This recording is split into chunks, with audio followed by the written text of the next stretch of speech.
Ezekiel chapter 39. म्हणटोच तूं मनशाच्या पुता गोगा आड संदेश दी आनी सांग, सर्वेस्पर देव अशें म्हणटा, आरे गोगा, मेशेकाचो आनी तुबालाचो अधिपती तूं, तरी पळय हांव तुजे विरुद्ध आसां. हांव तुका परतितलों, तुका फुडें वतलों आनी उत्तरेच्या पयशिल्या गांवांत थावन हांव तुका इस्रायलाच्या दोंगरांचेर झूज करूंक हाडटलों. आनी हांव तुज्या दाव्या हातांतलो तुजो दोनू मोडटलों आनी तुज्या उजव्या हातांतले तुजे बाण. इस्रायलाच्या दोंगरांचेर तूं पडटलोय, तूं आनी तशेंच सगळीं तुजीं लस्करां आनी तुज्या वांगडा आसात तीं राष्ट्रां. हांव तुका दुसऱ्या सवण्यांक खातोल्या सर सुकण्यांचें आनी सावजांचें खाण जावंक उडयतलों. तूं रानांत पडटलोय कित्याक अशें हांवें सांगलां, उलयता तो सर्वेस्पर देव.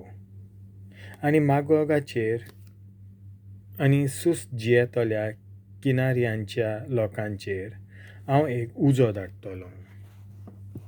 आनी हांव सर्वेस्पर म्हूण तांकां गमून येतलें आनी म्हजी इस्रायल परजा म्हजें पवित्र नांव वळखून घेवंक पावोशी कोत्तलों आनी म्हजें पवित्र नांव ह्या फुडें बश्टूंक दिवचो ना. आनी हांव सर्वेस्पर इस्रायलाचो पवित्र देव म्हूण राष्ट्रां वळखून घेतलीं.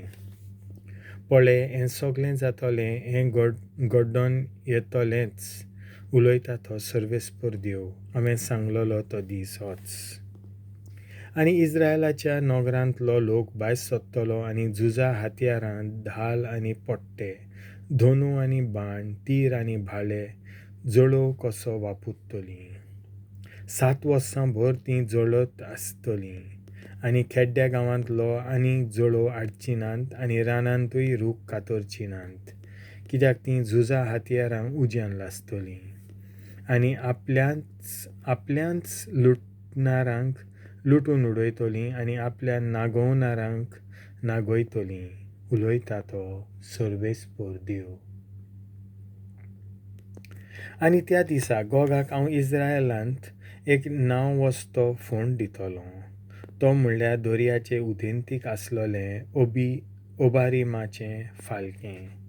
आनी थंय गोगाक आनी ताच्या सर लस्करांक कुदतलीं.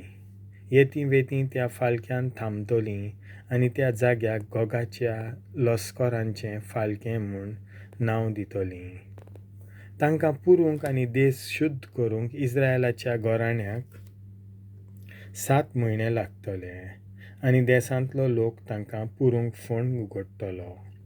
आनी हांव म्हजी व्हडवीक फांकयतलों त्या दिसा तीं आपणाक व्हड नांव जोडून घेतलीं, उलयता तो सर्वेस्पर देव.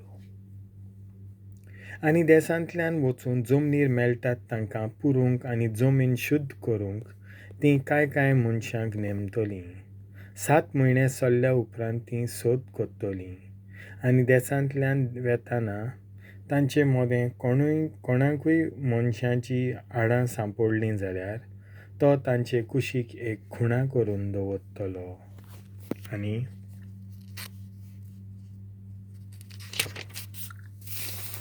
फोंड काडपी तांकां गोगाच्या लस्करांच्या फालक्यांत पुरीसर आनी त्याय नगरांचें नांव लस्करां आनी देश शुद्ध करीसर ती खुणा थंय उरतली. मनशाच्या पुता सर्वेस्पर देव अशें सांगता, सगळ्या जिन्सांच्या सुकण्यांक आनी रानांतल्या सगळ्या सावजांक अशें सांग, एकठांय जावन येयात, म्हज्या बलिदानाक सगळे कडचीं जमा जावन येयात. तुमचेच पासत हें बलिदान हांव कोत्तां. इस्रायलाच्या दोंगरांचेर व्हडलें बलिदान आनी थंय तुमकां मांस खावंक आनी रगत पिवंक मेळटलें. पदवेदार मनशांचें मांस तुमी खातल्यात आनी पृथ्वेच्या अधिकाऱ्यांचें रगत पियेतल्यात. ते सगळे मेंढरे आनी मेंढुर्ले, बोकडे आनी बाशानाचे चोरबयल्ले बैल हांव तुमचे पासत करूंक वेतां त्या बलिदानांत धादोशी जायसर तुमी चोरप खातल्यात आनी बेबदे जायसर रगत पियेतल्यात. म्हज्या मेजार घोड्यांक आनी घोडेस्वरांक, विरांक आनी सगळ्या बलिश्ट झुजाऱ्यांक खावन खावन तुमी सारकीं दादोशी जातल्यात. उलयता तो सर्वेस्पोर. संपात न्ही. आनी हांव म्हजी मोहिमा राष्ट्रां मुखार फांकयतलों. आनी खास्तीचें फर्मोण हांव मारतां तेन्ना हांव कसो मुनसुबी कोत्तां तो सगळीं राष्ट्रां पळयतलीं. आनी हांव तांकां खास्त लायतां तेन्ना म्हजो हात कितलो बलिश्ट तो तीं देखतलीं. अशें त्या दिसा थावन सर्वकालाक हांव सर्वेस्पोर तांचो देव म्हूण इस्रायलाच्या घोराण्याक घुमून येतोलें. आनी आपल्या पातकां पासत इस्रायलाच्या घोराण्याक परदेसांत वेचें पडलें म्हूण राष्ट्रांक कळोन येतोलें. तीं म्हाका अविस्वाशी जालीं देखून हांवें तांकां म्हजें मुखामोळ लिपयलें आनी तांकां तांच्या दुस्मानांच्या ताब्यांत सोडलीं आनी तीं सगळीं तोरवारीन मरून पडलीं. कांटालो हाडटात तसल्या तांच्या अविस्वाशीपणाक फावो तशें हांवें तांकां वागयलीं आनी तांकां म्हजें मुखामोळ लिपोवन दवरलें.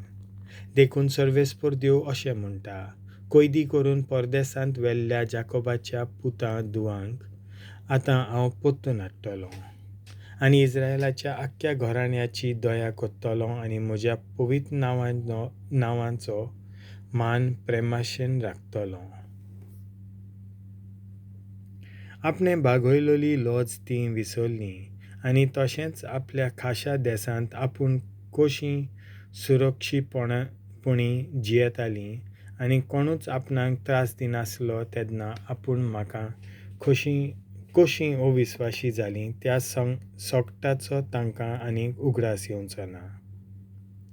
राष्ट्रां मदलीं हांव तांकां पोत्तून हाडटलों आनी ताच्या दुस्मानाच्या हातांतलीं तांकां सोडून जमा कोत्तलों तेन्ना आनी जायत्या राष्ट्रांच्या दोळ्यां मुखार म्हजी पवित्राय तांचें मोदें फांकयतलों तेन्ना हांव सर्वेस्पोर तांचो देव म्हूण तांकां घुमून येतोलें.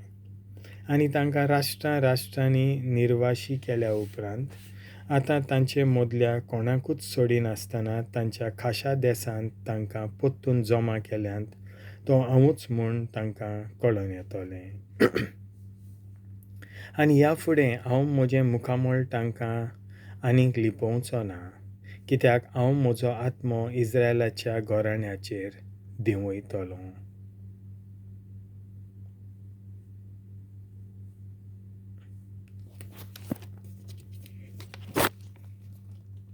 देवाचें उतर हें.